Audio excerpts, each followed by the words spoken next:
ആ കുരിയച്ചൻ. വരണം വരണം. ഇരുന്നാട്ടെ. ഓ വേണ്ട സാറേ, ഞാൻ നിന്നോളാം. കുരിയച്ചനെ കുറിച്ച് ഞാൻ മുന്നേ കേട്ടിട്ടുണ്ട്, ഒരു 10-20 കൊല്ലം മുന്നേ. അന്നത്തെ പാലാസ് ബെഞ്ചമിൻ സാറിനെ കവലയിലിട്ട് താൻ തല്ലിയത്.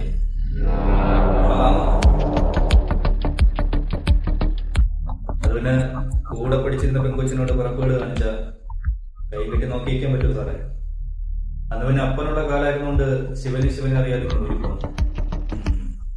അപ്പോ ഇപ്പൊ അപ്പനില്ല.